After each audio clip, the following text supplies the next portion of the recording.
critically analyzing global affairs. The Muckrakers on today's News Talk, TNT. Well, welcome. We didn't even have the Muckrakers little theme tune, and it's 50 years, so that threw everybody. Well, here on the Muckrakers, we pledge to continue tackling the most pressing and controversial issues of our time. Our mission, as always, is to provide more light and less heat in our unwavering quest to find the truth. But what's really important, we don't just ask the questions, but we question the answers with experts from around the world in their particular field. Now, today does represent the 50th show that we've done here on the Muckrakers. Time has flown by, and to celebrate that, we're going to be looking at the power of propaganda and the reason that we have to every single day question everything. Propaganda used for war is perhaps the most insidious, and we're going to look at the latest war propaganda, including against Iran, and in evidence by the US Congress address by Israeli Prime Minister Benjamin Netanyahu, and his call for a Middle East NATO. Well, today the Muckrakers is made up of the finest, the best we could find for you at such short notice as well. But it's made up of myself, Andrew Eborn, Martin J, and Dr. George Szamuely. Welcome back, both of you. Good to be here. Nice. Good to see you.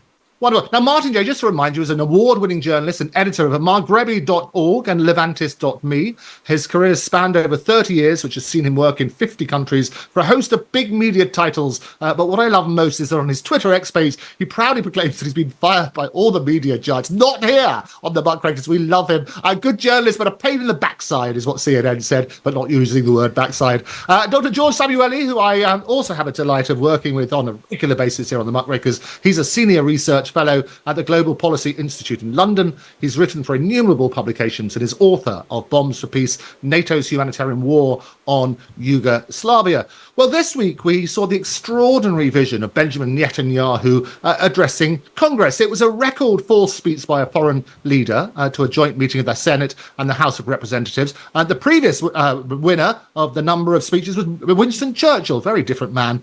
He made 3 speeches to Congress in 1941, 1943 and 1952. Now, the rhetoric coming out of Netanyahu was very different. He vowed to continue the war in Gaza until Israeli hostages are freed and Hamas is eradicated. But there were basically a fractured Congress. A number of Democrats, they were splintered over their support for the ongoing war in Gaza. And some, like New York's Alexandria Ocasio-Cortez and former House Speaker Nancy Pelosi, they actually refused to attend Wednesday's speech. And others walked out. Now, we looked at his speech in detail in yesterday's programme, but I want to just get both of your reaction on Benjamin Netanyahu's call for a Middle East NATO, or what he calls an Abraham alliance. What's your views on that, George? Well, it's exactly what one would have expected. What he did in that address to Congress is to talk the language of the Americans, which was to tell them that our enemy is your enemy, our fight is your fight. Who's your enemy? Your enemy is terrorism. Your enemy is Islamic terrorism. And yes, and who embodies Islamic terrorism? Iran. And Iran wants to spread its Islamism all over the world. And this is music to the ears of many people in Congress, particularly the Republicans. So that's how he framed the issue. And then he said, well, we need to create this alliance, what he called, as he said, the Abraham alliance against Iran. And he first of the analogy, obviously, the first one was in World War II, because he made all references to Churchill and the Grand Alliance against Hitler. And then he said, well, and then, then we transitioned after World War II to contain the aggressive, threatening Soviet Union. And that's what we need to do now against Iran. And they said the exemplar for this was what we did on April the 14th when Iran launched its attack. Of course, he didn't explain that missile attack on Israel was in retaliation for the Israeli attack on an Iranian consulate in Syria. But he just said it was out of the blue, this Iranian attack on Israel. And he said, okay, we did it. We this huge multinational alliance against Iran, letting both the United States, the United Kingdom, Jordan, and so on. And that's the model going forward. And that is music to the ears. Now, of course, it's completely ridiculous because, of course, there's no evidence at all that Iran is aggressive. This is simply nothing. Iran has been subjected to repeated attacks, chiefly sponsored by the United States, such as the Iran-Iraq War. That was in the days when Saddam Hussein was still in good odor in Washington. The United States encouraged Saddam Hussein to invade Iran in 1979. And then, of course, we've had all the attacks by Israel against Iran. They've conducted numerous assassinations. But the notion that there is a kind of aggressive Islamism is so completely ridiculous and misconstrued, because the only people who actually do believe in spreading Islamism, spreading Sharia law, and inflicting that Islamist terror are creatures like ISIS. ISIS is a creation of the West. The United States, the United Kingdom created ISIS. That, we know that ISIS never conducts attacks against Israel. So this supposed threat, Islamist threat, never attacks Israel. So ISIS, yeah, they do capture places and do all of those horrific things, stoning women to death and the rest. But Iran has never done that. So again, what Netanyahu is doing is lying and deceiving, and the Americans are a little confused. One Islamist is pretty much like any other, and so Iran wants to spread the Sharia law all over the world. Netanyahu knew his audience, and he absolutely catered to it. Yeah, you make some excellent points. And it was Edward Bernays, the father of PR, who said, look, the best way to rally anybody and the biggest human emotion is through fear. And the words that he used, it was the fighting call, wasn't it? When we fight Iran, we're fighting the most radical and murderous enemy of the United States. What's your view, Martin? Yes, scaremongering and very the expertise of Netanyahu was very impressive. I mean, as George says, he knew his audience, and his intention was to stir up more fear, more hatred towards Iran. The reference to Iranians hanging gays from cranes, I thought was a bit of a cheap shot, because no one really was there to actually counter that by saying, well, Israel shoots dead journalists, with snipers, and throws into jail 9,000 Palestinians without even charging them, without even a court case against them. So to use the human rights thing was really cheap, and I just think it drew a line under the whole thing for me, that we were witnessing theatre, really a theatre in its best form. I mean, when we talk about the military alliance, this is not a new idea. It's been around for quite some time. I was trying to look at my laptop this morning to look at some old articles from at least 5 or 6 years ago when I was writing about it. So it came up again during Trump's period, where Trump's son-in-law, Jared Kushner, was burning the midnight oil with Mohammed bin Salman in Riyadh, drafting a blueprint to supposedly save the Middle East. And he called it the Arab NATO at that time. But I'm not sure that it has legs. I can't really see it going forward. I mean, it's very, very clear. It's been clear for a very long time, even since as long as the 1980s, that Netanyahu has wanted a war with Iran, but he never wanted to do it himself. He always wanted to use America's forces to go ahead with that, because the idea of Israel attacking Iran is just hilarious. I mean, they would just be blown off the surface of the world, within 24 hours. There'd be nothing left of Israel. Because what's not reported in Western press is how sophisticated and superior Iran's defense system is. And so, the Israelis have always dreamt this idea: if we could muster in enough people, enough partners in the region, the Saudis, perhaps the Emiratis, one or two other GCC countries, Egypt, Turkey, and perhaps even Morocco, to this NATO alliance, we might one day have the forces ready to strike Iran. But there is a huge division between the ideologies here. He's suggesting that America is the one that engineers all this. But America doesn't want to have a war with Iran. No American president, sane or otherwise, compos mentis or deranged, ever wanted to have a war with Iran. And that's really off the plantation. what the Americans might be looking at this, and other Arab partners might be looking at this scheme as is a similar sort of organization to NATO, which claims to be a defense organization. You know, I mean, the Saudis are very, very vulnerable in the region to attacks from Houthis and from the Iranians. Both groups have actually sent Scud missiles to their oil facilities in the last few years. The last attack, I think, from Iran was in 2019.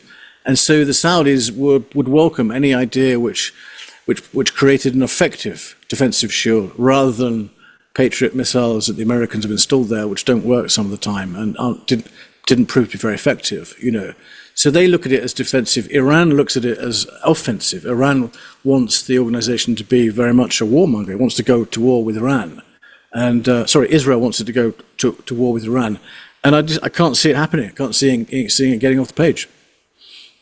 No, you're absolutely right, and it is important. That's one of the things that I love about the Muckrakers, is we do have time to unpack all these things. As you know, I also present a series called Fake or Fact, where we drill into the different claims that are made. And so I was having a look at some of the claims by Netanyahu in his speech, some of which are really quite abhorrent. He stated, for example, that Israel has allowed over 40,000 aid trucks into Gaza, providing more than 3,000 calories per person per day. The fact, however, is that aid agencies dispute the effectiveness of these numbers.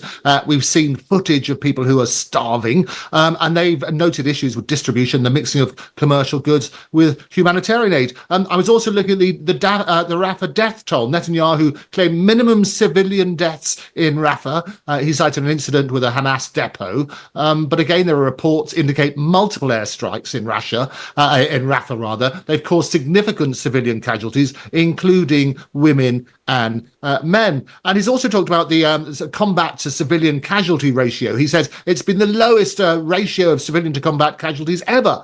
But again, experts and sources challenge this, suggesting a higher civilian death toll, with about 70% being women and children. And finally, when he was talking about the protesters outside, he said, look, Iran are funding all these US protesters. He says that it's all completely fake. Everybody loves us, really. And the reality is the US intelligence, they acknowledge some attempts by Iran, but clarify that most protesters are acting independently. What's your take on all these? Well, they're effectively lies, aren't they, George? Well, they are indeed lies. And of course, when he makes these kind of declarations about civilian to combatants ratios, well, how do we judge that? We have to judge, well, how many combatants have you killed? And of course, Israel has never really given any kind of an estimate of how many Hamas fighters that it's killed. And this war has now been going on for 10 months. And Hamas seems to be in pretty good shape. So basically, they haven't really killed that many Hamas fighters. So the overwhelming majority of the casualties have been civilian casualties. And, you know, this has just been the Israeli propaganda, which is to say somehow, oh, we're killing all these Hamas fighters. Well, who are they? Where are they? Because everyone is witnessing all the women and the children that have been killed, all these camps that have been destroyed. And so, you know, all of this is a lie. And then, of course, Israel has its propagandists who tell us that Israel is so meticulous, it goes out of its way to avoid any civilian casualties. People like Alan Dershowitz will say this, there never has there been a military force that has been so determined to observe the rules of international humanitarian law. Of course, it's absolute rubbish. There's never been a military force that has been as brutal in its war making as Israel. And they just compare it to other countries. Compare, the war in Ukraine, for instance. Now, the war in Ukraine is, of course, terrible in itself. However, we have clear ideas of how many civilian casualties have been and how many military casualties. And you can say, well, that's a war in which the overwhelming majority of the casualties have been military casualties, combatants, rather than civilians. And then let's think of an example like the British in Ireland during the Troubles.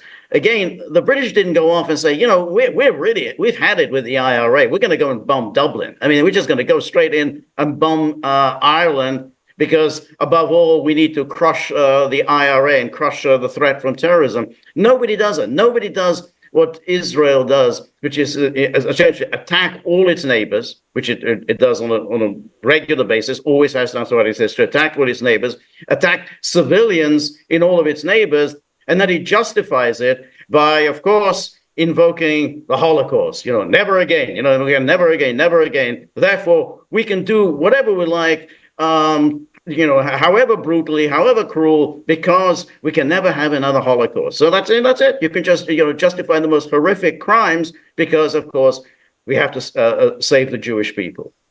Yeah, no, and absolutely. Well, we're going to look a bit more at those claims and debunk some of them, and also talk a bit more about propaganda as a weapon of war. I always say that the first casualty in war is the truth. We'll be back after these messages. Tracking global corruption and threats that undermine our security. This is the Muckrakers on today's News Talk, TNT. Well, welcome back to the Muckrakers with me, Andrew Eborn. A very special edition today. It's our 50th Muckraker, and I'm joined by Martin J. and Dr. George Szamuely. It's great to have them both. We're looking at Netanyahu's speech to Congress and debunking some of the claims that he's made within a general thing about propaganda and how that's being used as a weapon of war. I want to quote a couple of examples. I mentioned just before the break some of the things he claimed. Netanyahu, one of the most abhorrent ones of all, perhaps, is he's dismissed allegations of starving Gazans, and he turns around and says it's nonsense. Well, the actual fact seems to be there's been a complete siege has led to severe food shortages. We've seen the horrendous images. 96%, that's 96% of Gaza's population are facing critical food insecurity. He's also accused Hamas of stealing aid, basically meant for Gaza residents. And again, looking at the sort of facts from what I can see and others have reported, while there are some reports of looting, the extent of Hamas's involvement remains unclear and lacks specific evidence. What's your opinion on all of this, Martin? Well, I take it with a pinch of salt. I look at it in exactly the same light as other wild allegations, which I have looked into. At the beginning of the war, we had reports in Western press of babies being raped and people being beheaded. And these were repeated by all sorts of top people. And they gained a certain traction. And even, dare I say it, leading journalists in the UK like Douglas Murray, are still repeating it today. But it's all been disproved. Absolute nonsense, complete fabrication. And another example, just a few weeks ago, we had one of my journalists on Levantis.me was writing about UNRWA, which is the United Nations Palestinian-owned aid agency, and very recently they were accused by the Israelis of having one or two officials who took part, allegedly, in the October 7th massacres, turned out to be complete fake, turned out to be complete nonsense, just made up by Israel. The problem is, the worry is, and I think you see it with the senators, with the Congress people standing, in Congress and clapping and applauding this guy so enthusiastically. The problem is that Israel has so much power. It has so much power and so much money and so much influence in the media.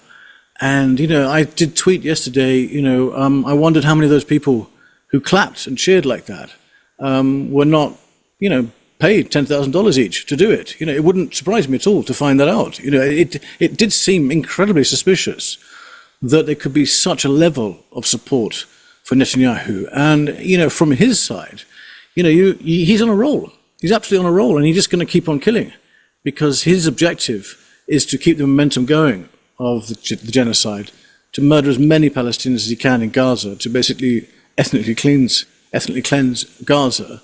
And he has the support, the full gilt-edged support of the Americans, and they showed it to him, and that support goes beyond just simply tacit approval. It goes way beyond that. It comes with a gilt-edged backing that he will never be prosecuted. He will never face international law. The ICJ and the ICC are basically puppet organizations which are controlled by the Americans. And even though there is talk this week that one of the countries that has vetoed the calls for Netanyahu to be arrested through the ICC ruling, Britain, I still think even if Keir Starmer goes ahead and signs off on the arrest warrant. I don't think it will actually happen. It won't. It's just going to be another smoke and dust fake news event. So Netanyahu and Israel together have been really the champions, I would say, in the last 30 or 40 years of manipulating journalists and creating fake news. And once that fake news unfortunately gets some momentum, once it starts to actually get repeated, once it starts to get accepted, it becomes legitimized, unfortunately. It gets the frame around it, and people start then using it as a platform. I'm always worried when I work with new media organizations and they always tell me, oh, you made an assertion in your article, you should link to other websites to support it. And I always tell the younger editors that linking, your assertion to another website's assertion is hardly a way of endorsing a fact. It's just, because it's in this day and age, there's so much fake news now, there's just so much out there that we're drowning in it. So I think the lessons learned, really are when you control the media and you control the media narrative, the temptation from despots and dictators around the world to carry out genocides, unfortunately, that comes with the deal. That's part and parcel of it. That's the price we have to pay. No, you're absolutely right. I always say you tell a lie often enough, it becomes the truth. I think it was actually Goebbels who said that. But the reality is that, and we're drowning in a sea of disinformation and misinformation, and it's essential that we question everything. I remember it was 2017, the words of the year were fake news, and you combine that in 2023 with the words of the year AI, artificial intelligence, and it's a poisonous fusion of spreading disinformation using technology. One of the things I do want to pick it up. I made the point in yesterday's show because he was tugging at the heartstrings again, and obviously a very emotive subject about 9/11. And he referenced that and said that October the 7th was equivalent to 20 9/11s. And he was basing that on the population of Israel, which was about 9 million in 2023 when the attack happened, with the number of people slaughtered. And I always make the point that any loss of life is appalling. But if he's going to apply that logic, if you have a look at the number of people reported to have been slaughtered and murdered in Gaza, and applying the same sort of logic, basically they have a population of, I think, what's about 700,000, and the reports are it's about 39,000 people were killed, which if you're going to apply his logic, that's the equivalent of 5,740 9/11s for Gaza. So his logic there makes the whole thing look abhorrent, doesn't it, George?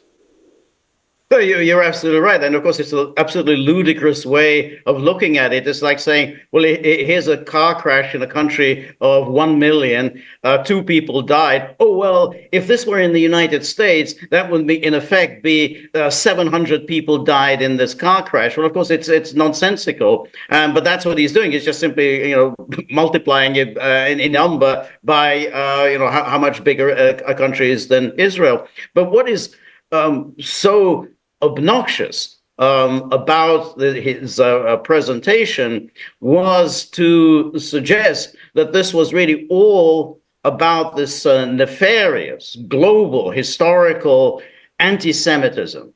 So anyone at all who kind of criticizes what Israel is doing, uses quite harsh emotional language about what Israel is doing, is somehow trading in anti-Semitic tropes. So this is the oldest hatred in the world. Apparently, it's not just this hatred in the world. Again, obviously, hey, we're completely innocent, and anyone who hates us is obviously irrational and in every way. And that's kind of then he used that to attack the various presidents of the American universities, who he supposedly, shows that, they were tolerating calls for genocide on their campuses. But of course, those presidents of universities were not tolerating calls for genocide. They were said that, hey, there is something called free speech on university campuses, and people are allowed to express ideas. And an idea which says that this territory that is Israel is really illegitimate and should be, a binational state or Palestine or whatever, that's a legitimate, you can agree or disagree, but that's a legitimate argument. He and of course all his various minions in the United States wanted to confound that and suggest that anyone who made an argument critical of Israel was delegitimizing Israel, trading in anti-Semitism, endorsing genocide, and of course, one step further, was calling for another Holocaust against the Jews.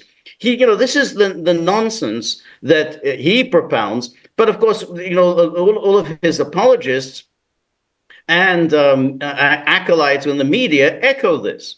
So, you have the ostensibly liberal MSNBC. They have any number of these so-called liberal commentators like this Donny Deutsch, who would get wrought and emotional about, they were baking babies in ovens, total lie. They were conducting mass rapes, total lie. This is a Holocaust, and there are people out there who are defending this, who are calling for a Holocaust. This lie, this deliberately manipulation of emotions, is then, of course, serves to justify whatever Israel does. I mean, you can pretty much say, oh, hey, look what happened in this camp. 70 people died. Babies beheaded through this, through this attack. Men carrying, with little children in their arms. It's justified because, well, it's a Holocaust. We got to stop the Holocaust. And as I said, this is not new, and we've touched on this beforehand about the media's role in all of this. I mean, if you go back to 1917, during the First World War, British newspapers such as the Times and the Mail, they ran this gruesome story, you'll probably recall, claiming that the Germans were extracting fat from bodies of dead soldiers on both sides of the war to make soap and margarine. And I've looked at some of the headlines of that, and actually this story came from an official government department and was spread to the press. They knew the story wasn't true, but basically what it did was persuade readers that the Germans were a barbaric enemy and convinced many that they had to be defeated. Martin, you've worked in the media for many years. What's your take on it? Yeah, but I wasn't working in 1917. I'm not that old, but I do. A tough paper round, I think they said. If I do remember 1991, when the Americans were poised to invade Kuwait to kick the Iraqis out, that we heard reports of babies being burnt in ovens, or babies being raped, or something like that. And it turned and something that George Bush Sr. put out. It turned out, sometime later was completely fabricated, totally. I think, but it's our fault. I mean, it's the British fault. We did invent disinformation in the First World War, and in the Second World War, we set up disinformation intelligence departments within our secret services, and the Americans then learned all the tricks. And before you could say get the curry on, we found in the late 40s and the early 50s the Americans had got white propaganda off to a fine art, with lots and lots of articles in the big newspapers about South American and Central American countries, which America wanted to adopt closer relations with. And these white propaganda articles, it grew and grew. And then we have black propaganda, which I experienced probably in every single conflict I've ever covered. I mean, I think I've been in 7 or 8 conflicts in my career, and wherever I've done, I've always stumbled across Americans, usually in uniforms, unarmed, dealing with disinformation, wherever I've been. A subject very close to George's heart is Yugoslavia, former Yugoslavia. I was there in the latter part of it, just in the last year before Tuđman, the president of Croatia, who died.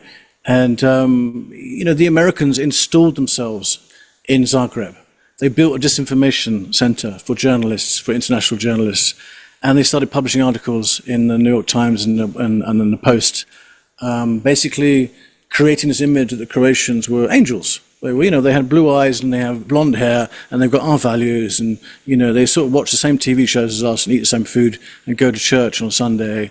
And Milosevic, by contrast, was the devil, and that we need to destroy him, basically, And what they probably didn't mention or forgot to mention, and the history lesson, I'm sure George will tell you in more detail, is that you only have to just take a cursory glance at history to know that the Croatians actually slaughtered something like 100,000 or more Serbians during the Second World War. And the Croatians were, Hitler described the Croatians as, the best Nazis he had. He didn't need to send his SS troops to Croatia to do the slaughtering of Serbians and Gypsies and Jews. And so to this day, if you have that context, if you have that nuance, you begin to understand Milosevic, you begin to understand why he was a nationalist and why he behaved the way he did. But I saw that, I witnessed that firsthand. And, these were just lies.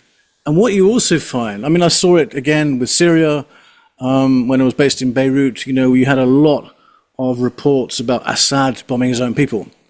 Turns out to be complete BS, total BS. And it's been disproved so many times since then, but it's too late. At the time, I witnessed in Beirut just flocks and flocks of British journalists coming over from London, spending the night in Beirut, and then getting on and getting into Syria, usually from the north.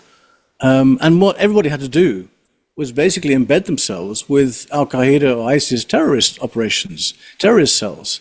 That was the only way to get in, is you had to embed yourself with those groups. And of course, those groups, we learned years later, had their own agenda.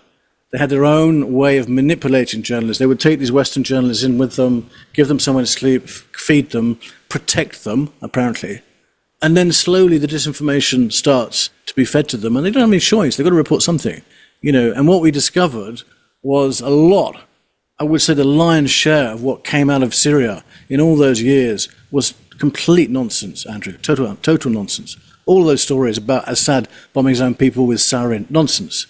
Worse than that, more nefarious, more shocking, was that actually this whole story was cooked up by British intelligence, and that we, the Brits, had actually a number of Al-Qaeda and ISIS affiliates on our payroll, who SAS soldiers were training to set these fake attacks up, so that, journalists based in Beirut basically just had the story packaged for them. There was another famous so-called chemical attack in Ghouta, which BBC ran video footage of people suffering, people running around screaming, children screaming that they were on fire, And this was put out as a story. Assad bombed his own children, bombed his own kids again, and it was an awful. It turned out a few weeks later, it was rumbled that the children who were being filmed were all acting. They were actors, all of it. The whole thing was staged, And this happened just time and time again with Syria and nearly all of the conflict zones I've been to. I just see the same thing happening again and again. You have mainstream media don't really want to sell newspapers anymore because the business model has changed. 30 years ago, you wanted to break a story and you didn't care who it upset because it sold newspapers and it, made financial sense for the big media owners.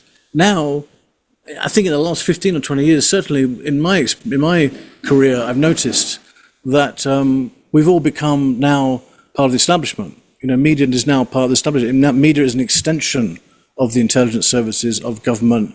And it's guys like me who are phoning up the Daily Mail, and with great stories now, just getting our stories turned down time and time again because they don't fit into the narrative. They don't fit into what the newspapers have aligned themselves to, which is basically fake news, And the thing is, what's interesting, though, I think, for your viewers, is people don't realize it. They don't realize that so much of this is going on.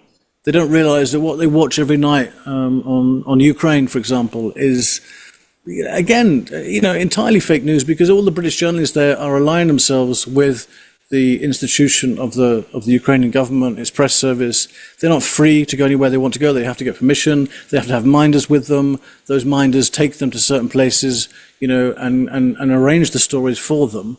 And so you don't get any real objective reporting. You don't get proper analysis at all. And even if you were allowed to, I wouldn't think many journalists would even do that anyway. And so British people, for example, have got a completely skewered idea of the Ukraine war. They don't really understand what the Ukraine war is about because of this fake news now agenda, which has got completely out of control. And unfortunately, what happens is when the superstate, when Big Brother sees that media are so willing to go along with whatever is fed to them, then the temptation for governments and for intelligence agencies to actually play with the theatre of war and set things up for journalists is too much. And I saw that a lot in Syria. I saw that in Afghanistan when I was there. A similar story in Iraq and certainly Ukraine today. And, what we're seeing also now is a number of popular stories coming through, about Nord Stream pipeline, for example, which journalists refused to acknowledge could possibly be even Western interference, stories about electric cars, about the environment, all of these stories, which are really just leading us down the garden path. They've been planted because journalists and media are in cahoots with Big Brother, with the superstate, and also big companies, the industrial military complex, and huge organizations. That what we're seeing now in media is, I would say, almost entirely fake. I would go as far as to say is 90% of what we're reading in the newspapers now is worse than fake. It's nefarious, it's disingenuous, and you've got to buy electric cars. And well, where's the evidence for that? We've got to go to war with Russia. Why? Because Russia is going to invade us. Well, where's the evidence for that? It's like media journalists no more need evidence. They don't need anything to substantiate these wild claims. We're being led down the garden path. And where's it all heading? In the last couple of years, two massive world wars now are erupting. I'm waiting for the third one. And I know that it will be media, again, which will be, I think, responsible for even it starting. Yeah, no, you're absolutely right. We are living in a diseased information age, and as they rightly said, if you don't read the newspapers, you're ill-informed, and if you read them, you're misinformed. We're going to continue having this deeper dive into propaganda as a weapon of war straight after these messages. This is the Muckrakers on today's News Talk, TNT. Well, welcome back to the Muckrakers with me, Andrew Eborn, Martin J, and also Dr. George Szamuely. And we've been looking at propaganda. And people have been confessing now. It's been used throughout history. I always say history repeats itself because we don't learn the lessons from history. But now, more than ever, we have to question everything. 1942, Winston Churchill, he authorized the setup of a transmitter, Aspidistra, it was called. It began transmitting programs to convince the German people that war was going badly for them. And that succeeded on that sort of basis. In the break, we've been talking about so many examples and why it's so very important. And it's actually the very raison d'etre for the Muckrakers to look at all those stories, hold people's feet to the fire, and not just ask the questions, but question the answers. George, what's your take on it? Well, you're absolutely right, Andrew, to bring up history, because, of course, we have one of the most famous examples was newspaper publisher William Randolph Hearst, who set out to provoke a war with Spain. And then, he sent a photographer down to Cuba, to see some atrocities that the Spanish were supposedly committing in Cuba. The photographer said, well, I can, send you a very pretty picture. I don't see too many atrocities. And then, Hearst famously said, you provide the pictures, I'll provide the war. And that's really has been a model for the media for a very long time. Again, you've talked about World War I. So World War I is famous for the stories the media put out about the Germans bayoneting babies. So, but what's always a key ingredient in this war propaganda is babies. It's always babies. And again, Martin brought up the 1991 Gulf War. And that famous episode where this, very pretty young girl talked about, that she had witnessed the Iraqis in Kuwait taking babies out of incubators and throwing them out on the ground. Then, of course, it turned out that this pretty young girl was the daughter of the Kuwaiti ambassador to the United States. She hadn't actually witnessed anything, and the whole thing had been set up by Hill and Knowlton, one of the biggest public relations firms in the world. And again, you talk about World War II. I mean, World War II is replete with absolute disinformation, and you could just rattle them all off. For instance, like, who started the bombing of the cities? Well, of course, Hitler started the bombing. No, of course, Hitler didn't start the bombing of the cities. It was the British started the bombing of the cities in order to provoke Hitler to retaliate, and then, get the British on board for the war. Same with Hitler's invasion of Norway. Well, who provoked all that? What was it? Was the British mission to deny iron ore to Sweden, and of course then to try to help Finland against the Soviet Union. So again, people have assumed, oh yeah, these were all unprovoked attacks by Germany. Then of course, one of the great examples was in 1999, the United States was determined to bomb Yugoslavia. But Milosevic was very wily, very clever. He knew exactly what the United States wanted to do.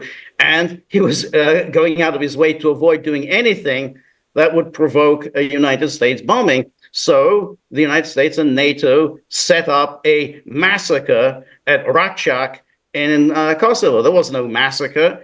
And that served to Bill Clinton. That's it. We have to bomb the Serbs. And then he went before the nation, said, well, the Serbs lined up men, women, and children and just shot them in cold blood. There were no men, women, and children, massacred in Račak. There'd been a firefight. It was all men. And there were no women and children. But once you get the war off the ground, then of course it becomes very difficult to stop, and that's what war-making powers know, that the hard part is to get the public riled up. Once the war starts, then of course you can't stop, because of course then it's a humiliating defeat and so on and so forth. And again, we obviously have the example, which was this drumbeat on the part of the media to show that Saddam Hussein had been involved, first of all, in the 9/11 attacks.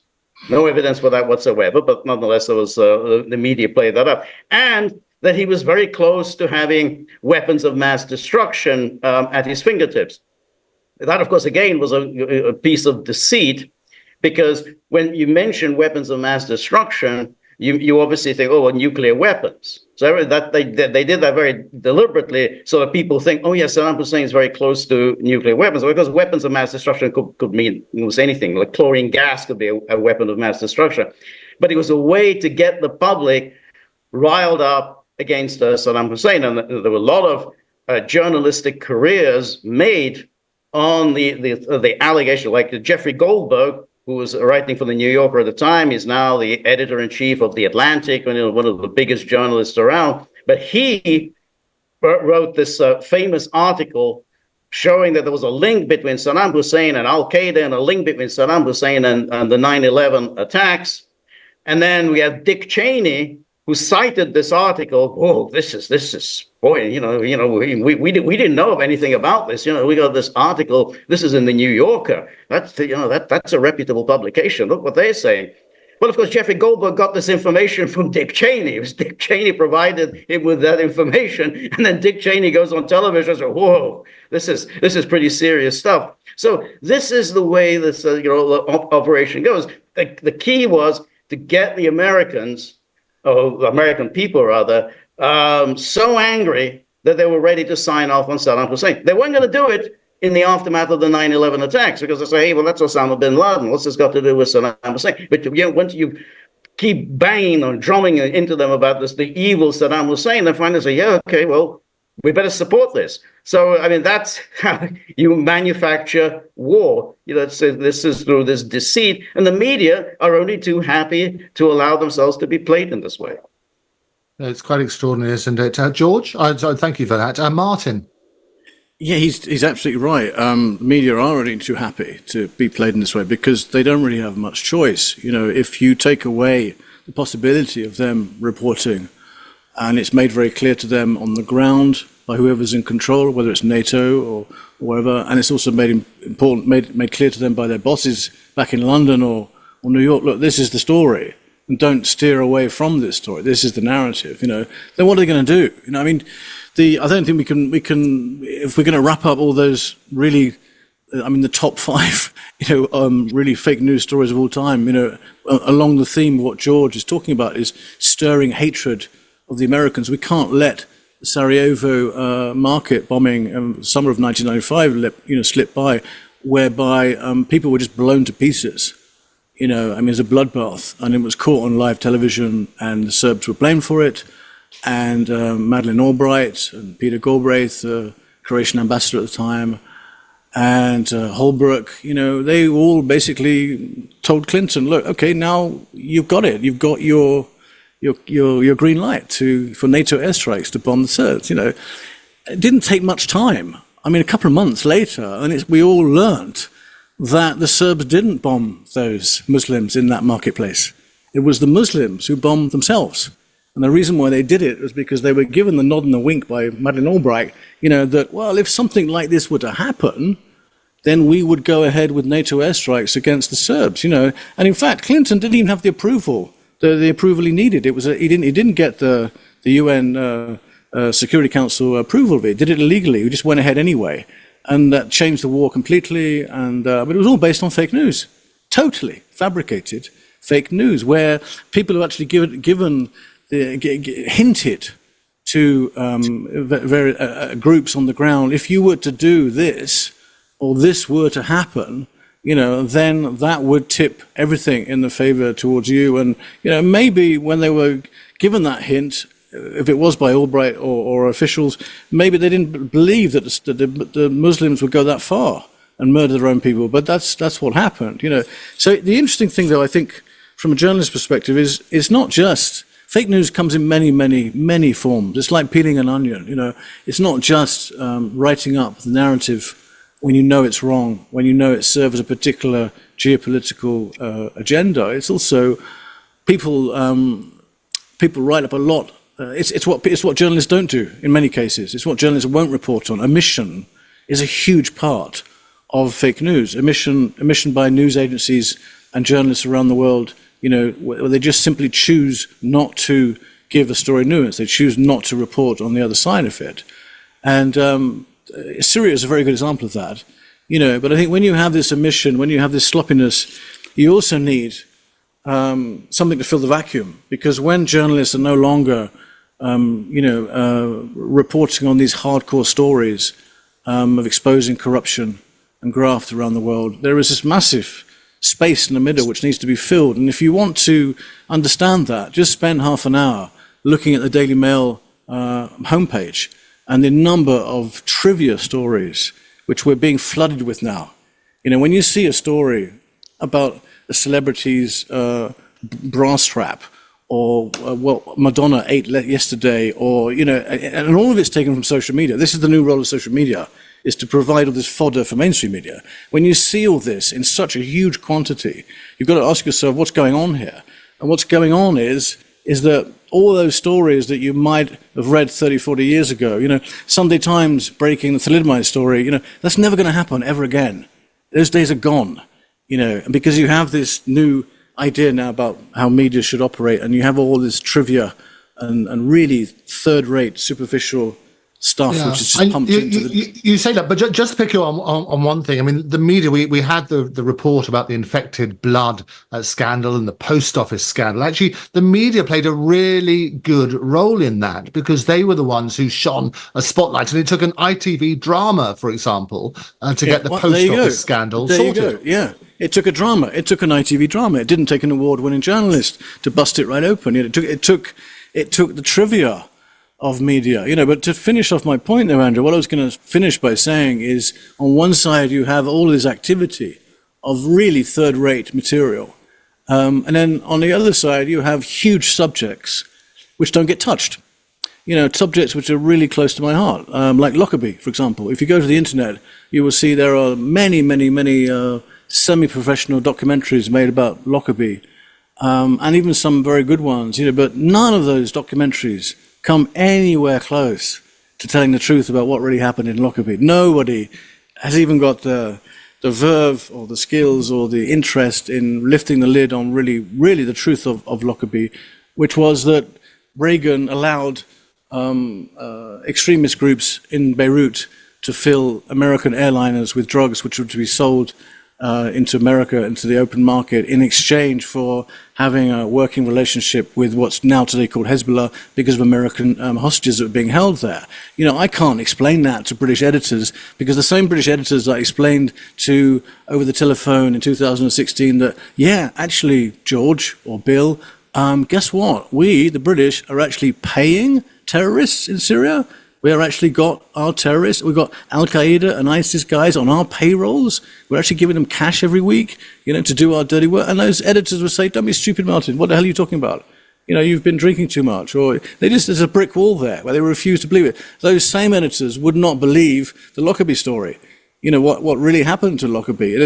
No, we don't have any great journalists in Britain in 1988 when that plane went down who actually said on the same night, how extraordinary that even before Scottish police could get to the scene, we had 100 FBI officers walking around with the same Macintoshes on, and CIA officers all over the world searching for suitcases full of cash and full of drugs. Why don't British journalists write about the Lockerbie story? Because they're too afraid, because they know what the real narrative is. The narrative which was created for them by Reagan and by Thatcher was that we're going to blame the Libyans for that, Gaddafi, mad dog Gaddafi, and that really works. That's nice and neat for us. Because the truth is we're afraid of the Iranians and we're afraid of the Syrians. And Lockerbie came about because of the Vincennes, the USS aircraft carrier, which took down the Iranian airliner in the summer of that year. It was a revenge attack. Same story for 9/11. Where are the mainstream journalists, Andrew, who are investigating? Where is the New York Times? Where is MSNBC? Where are these people who should really be telling us the truth about 9/11? People call me a conspiracy theorist. I don't believe those two planes brought down those buildings, and I'm sure you don't either. And it's something that we have been looking at here on the Muckrakers, and we're going to continue doing. And I say we're a daily show. I'm delighted that you two will be regulars here on the show as well. It is our 50th version. We will continue holding people's feet to the fire. Mike, Jenny, Vicky, Murray, Steve, Jeremy, Charlotte, Tom, my fellow Muckrakers, and all the brilliant guests. Thank you for the last 50 episodes, many, many more. I'll be back with you same time, same place on Monday. I'll see you then. Take care.